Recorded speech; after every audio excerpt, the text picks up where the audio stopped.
Kamu pernah menderita apa? Kamu pernah miskin apa?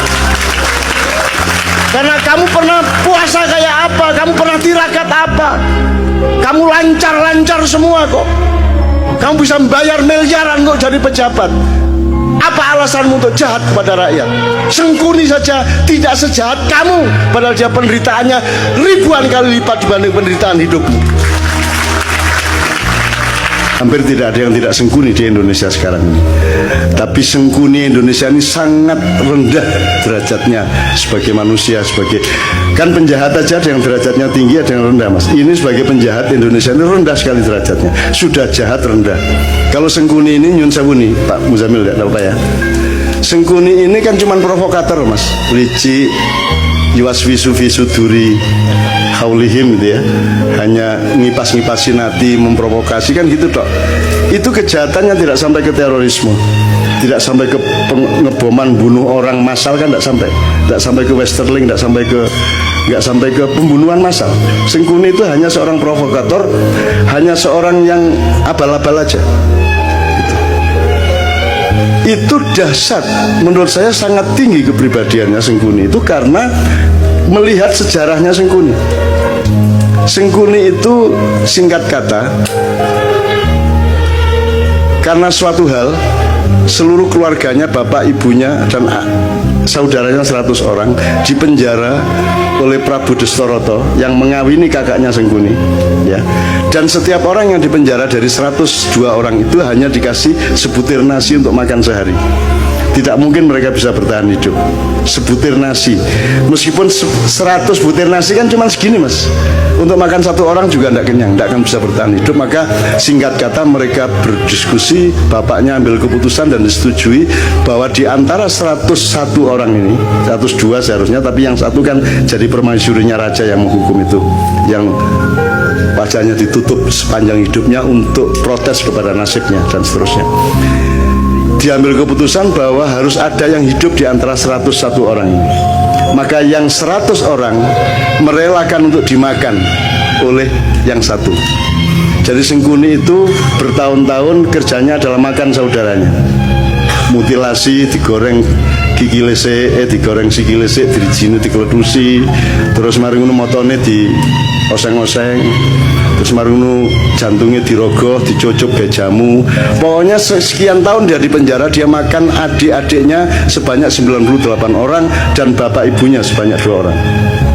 Jadi orang dia menjadi jahat karena dia pernah dipaksa makan untuk regenerasi ini. Ya, untuk regenerasi, untuk kehormatan keluarga, harus hidup. Maka cara satu-satunya untuk hidup adalah makan 98 adiknya, seperti Sumanto itu, tapi satu persatu. Mas, Anda pernah membentak ibu Anda? Pernah membentak ayah saya? Membentak ibu? Kalau sampean sekali membentak ibu sampean stres enggak? Bisa nggak tidur tenang Anda? Merasa bersahnya luar biasa. Baru membentak ibu, ini makan ibunya, bapaknya dan adiknya 98 orang, terpaksa dia makan. Menurut Anda itu kejahatan apa penderitaan? Penderitaan. Dan orang yang menderita harus makan saudaranya sendiri segitu banyak dan bapak ibunya, kemudian hanya menjadi seorang provokator, hanya menjadi seorang yang licik. Itu hebat nggak dia? Seharusnya Sengkuni menjadi teroris besar, dia bunuh semua orang, betul nggak?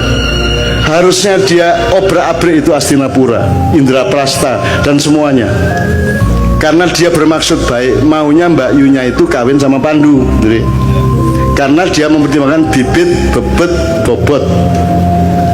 Perhitungannya sangat baik untuk berkeluarga, tapi ternyata dia dikawini oleh kakaknya yang buta itu, dan Sengkuni tidak setuju. Kemudian tapi karena sudah keputusan bapaknya dan keluarga, akhirnya dia tetap setia mengawal Mbak Yunya menjadi permaisuri kerajaan Hastinapura. Kalian ini pemimpin-pemimpin Indonesia ini, yang mana yang tidak Sengkuni? Terus kalian ini menjadi Sengkuni atas penderitaan apa?